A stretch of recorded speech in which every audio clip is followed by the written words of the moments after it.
সূরা সফের 11 নম্বর আয়াত কারিমায় আল্লাহ সুবহানাহু ওয়া তাআলা দুইটা পুঁজির কথা জানায় দেন, যে দুইটা পুঁজি জাহান্নামের আগুন থেকে বাঁচাবে, জান্নাতে প্রবেশ করাবে, গুনাহ খাতা মাফ করার ব্যবস্থা করে দেবে এবং আল্লাহর পক্ষ থেকে সাহায্য এবং বিজয়ের ব্যবস্থা করে দেবে। আল্লাহু আকবার। তুমিনুনা বিল্লাহি ওয়া রাসূলিহি ওয়া তুজাহিদুনা ফি সাবিলিল্লাহি বিআমওয়ালিকুম ওয়া আনফুসিকুম যালিকুম খায়রুল লাকুম ইন কুনতুম তা'লামুন।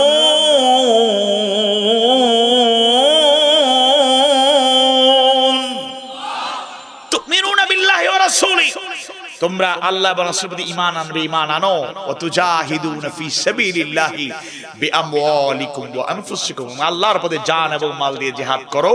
যালিকুম খায়রুল লাকুম, এটাই তোমাদের জন্য উত্তম। ইন কুনতুম তা'লামুন, যদি তোমরা উপলব্ধি করতে পারো, বুঝতে পারো। সুবহানাল্লাহ। এরপরে আল্লাহ তাআলা জানায় দেন 12 নম্বর আয়াতে কারিমা আরো দুইটা পুরস্কার, দুইটা মুনাফার কথা আল্লাহ সুবহানাহু ওয়া তাআলা জানায় দেন। ইয়াগফির লাকুম যুনুবাকুম, তোমাদের গুনাহ খাতা maaf করে দেয়া হবে। সুবহানাল্লাহ। ওয়া ইউদখিলকুম জান্নাতিন তাজরি মিন তাহতিহাল আনহার ওয়া মাসাকিন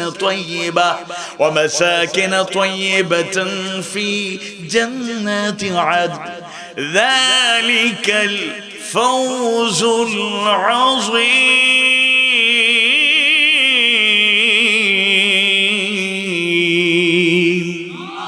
প্রবেশ করানো হবে যার তলদেশ দিয়ে ঝর্ণা ধারা প্রবাহিত, এবং বসবাসের স্থায়ী ঠিকানা হিসাবে এটা কতই না উত্তম, কতই না ভালো, কতই না সেরা। সুবহানাল্লাহ। যালিকাল ফাওজুল আযীম, এটা হলো তোমাদের জন্য মহা পুরস্কার। আল্লাহু আকবার। আর 13 নম্বর আয়াতে কারিমায় এটা খুব বেশি প্রয়োজন, একটু খেয়াল করে শুনুন। খুব বেশি প্রয়োজন, যেটা বর্তমান পৃথিবীতে মজলুম মুসলমানেরা আহাজারি করছে, যেটা পাওয়ার জন্য উৎকৃষ্ট চোখের পানি ঝরছে। গোটা দুনিয়ায় মজলুম মুসলমানদের আহাজারি কান্নার আওয়াজে আকাশ বাতাস ভারী হয়ে উঠেছে। ওয়া উখরা তুহিব্বুনাহা, ওয়া উখরা আরো আছে, তুহিব্বুনাহা, যা তোমরা পছন্দ করো। নাসুম মিনাল্লাহি ওয়া ফাতহুন করিব,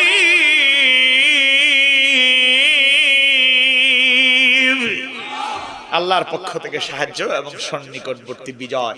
আল্লাহর সাহায্য, তার পক্ষ থেকে বিজয়ের দরকার আছে না নাই? আওয়াজ বাড়ি বলেন, আছে না নাই?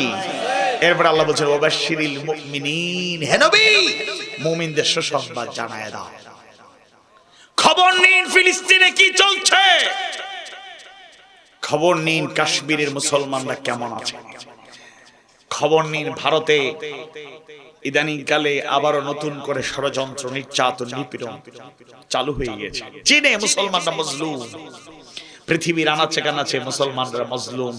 বাংলাদেশেও মুসলমানদের দেশেও হক কথা বললে, হকের পথে থাকতে চাইলে মজলুম হতে হয় নাকি হয় না? নিজের দেশের কথা বললে আবার টেনশন আছে, তাই না? কিসের টেনশন? কি করবে? মিথ্যা মামলা কি করবে? কয়দিন জেলে রাখবে?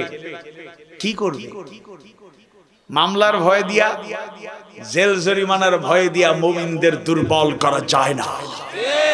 ওহারা চাহুক দাসের জীবন, আমরা শহীদি দরজা চাই। মৃত্যু মৃত্যু ভিতরা, মোরা মৃত্যু কোথায় খুঁজে বেড়াই ইনশাআল্লাহ।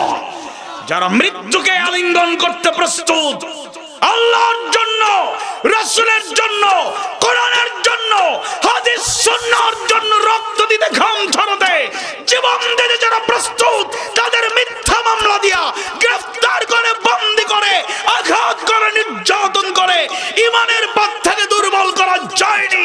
যাবে না, যাবে না, যাবে না, বলেন ঠিক কিনা?